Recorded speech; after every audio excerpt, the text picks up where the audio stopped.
Hello बच्चों, स्वागत करते हुए स्टडी बाई पाल में। आई होप आप सभी अच्छे होंगे, मस्त होंगे, स्वस्थ होंगे और अपने पठन क्रिया में व्यस्त होंगे। तो आज हम आपके लिए एक बेहतरीन सेशन लेके आए हैं केमिस्ट्री कक्षा 12 की, जो है आपका जैव अणु। तो जैव अणु के बारे में आज हम बेसिक जानेंगे कि जैव अणु क्या है और कुछ महत्वपूर्ण जैव अणु के बारे में जानेंगे। ठीक है, तो हमारा चैप्टर क्या है?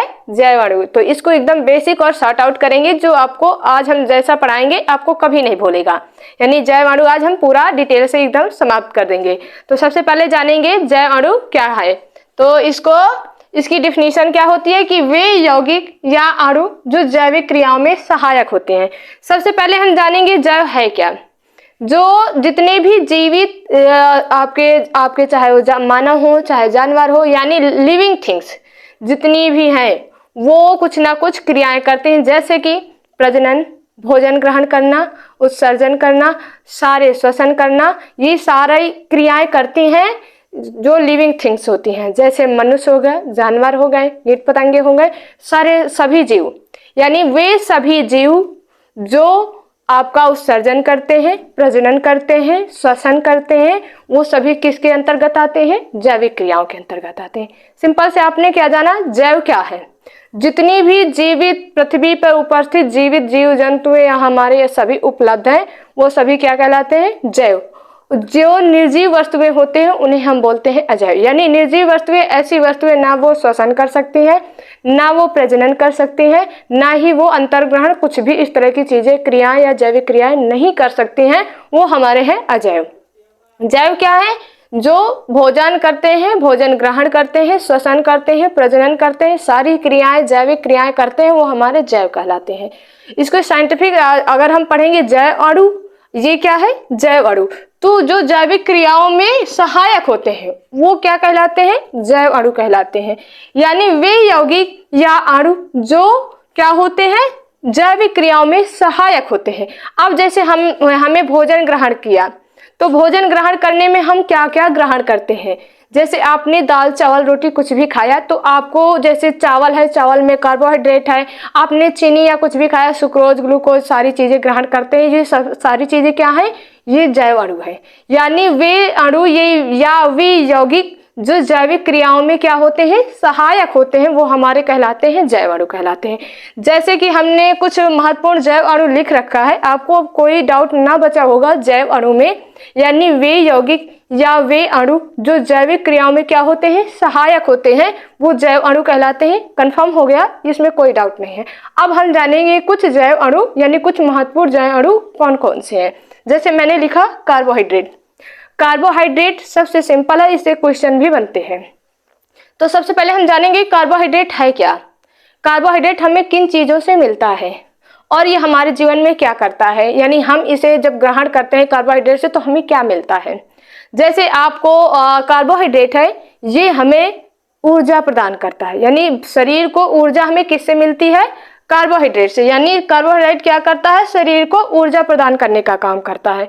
तो कार्बोहाइड्रेट हमें कई चीजों में, जो आप खाते हैं भोज्य पदार्थों में, कई भोज्य पदार्थों में हमें कार्बोहाइड्रेट मिलता है। सिंपल से जानेंगे, जैसे आपका चावल है, चावल में भी आपको कार्बोहाइड्रेट मिलता है। ओके, तो हमारा पहला जैव अणु कौन सा है? कार्बोहाइड्रेट। हम एक वीडियो लेके आएंगे जिसमें हम आपको कार्बोहाइड्रेट सारा पूरा डिटेल से पढ़ाएंगे। तो पहला हमने आपको पढ़ाया आपका जैव अणु, तो ये आपका क्या है? कार्बोहाइड्रेट। अब हम पढ़ेंगे प्रोटीन।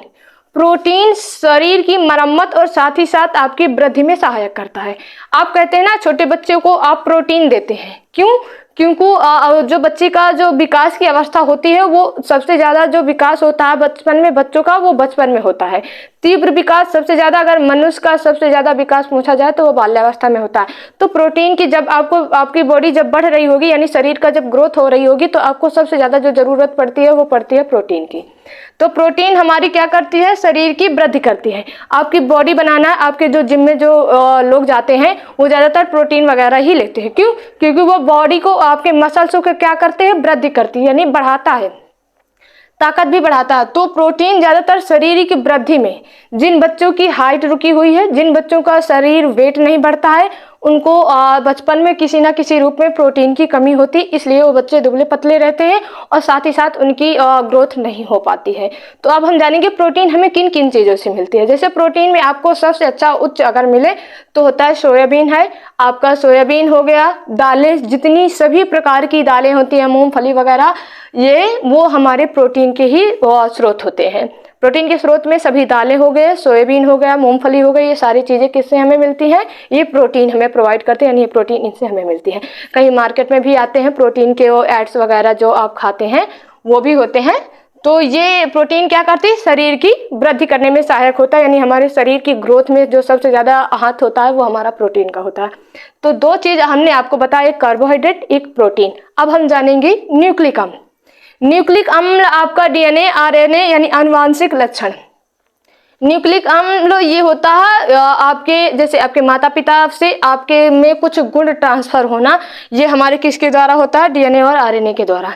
जैसे आपकी आंखों का कलर, आंखों का कलर जो होता है आपके, जैसे माँ बाप के अगर आपके आंखों में या आइरिस का कलर हल्का भूरा नीला ऐसा होता है, वैसे उनके आनुवांशिक लक्षण उनके बच्चों में भी आते हैं।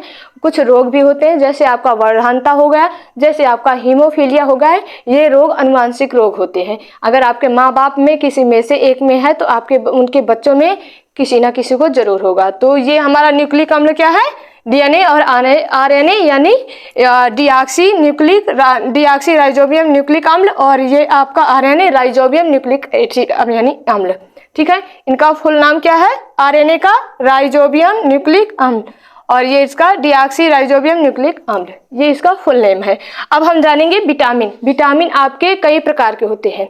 मेनली आपके इस तरह पूछा जाएगा कि विटामिन को दो भागों में बांटा गया है, एक आपका वसा में घुलनशील विटामिन, एक आपका जल में घुलनशील विटामिन। और टोटल अगर हम ऐसे लिखेंगे तो आपका vitamin A, B, C, D, E और आपका के, इतने प्रकार के होते हैं। इनमें से बी और सी आपका जल में होता है, बाकी के ये आपके होते हैं वसा में घुलनशील।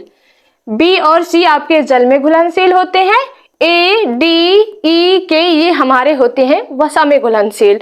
विटामिन ए होता है, इससे रतौंधी रोग होता है। विटामिन बी से हमारा बेरी रोग होता है। विटामिन सी से हमारा स्कर्वी रोग होता है। विटामिन डी से हमारा रिकेट्स रोग होता है। इस तरह, और एक के है आपका और ई, इस तरह के रोग होते हैं जिनसे इनकी कमी से इनकी टैबलेट भी आती हैं विटामिन की। कुछ लोग लेते हैं विटामिन ए की लेते हैं, विटामिन ए की लेते हैं, ई की लेते हैं, इस तरह ये टैबलेट विटामिन सी की भी लेते हैं, सौंदर्य वगैरह में ई की भी लेते हैं। इसे शायद सौंदर्य विटामिन का नाम भी दिया गया है विटामिन ए को। तो ये सारे विटामिन हैं। जब हम आपको विटामिन चैप्टर लेके आएंगे, इसका जो टॉपिक है पूरा विटामिन के बारे में, उसमें एकदम डिटेल से बताएंगे कि इसकी कमी से कौन सा रोग होता है और इसके निवारण क्या है, उपाय क्या है, सारी चीजें एकदम डिटेल से बताएंगे।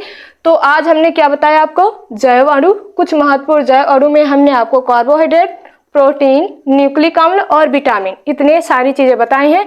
तो हम आशा करते हैं कि ये टॉपिक आपको काफी अच्छे से समझ में आया होगा। अगर कहीं भी डाउट है तो कमेंट बॉक्स में कमेंट कर सकते हैं। तो मिलते हैं नेक्स्ट वीडियो में, तब तक के लिए पढ़ते रहें, मुस्कुराते रहें। धन्यवाद क्लास। साथ ही साथ ये क्लास शेयर भी करें ताकि अन्य बच्चों तक ये क्लास पहुंचे। तो धन्यवाद बच्चों।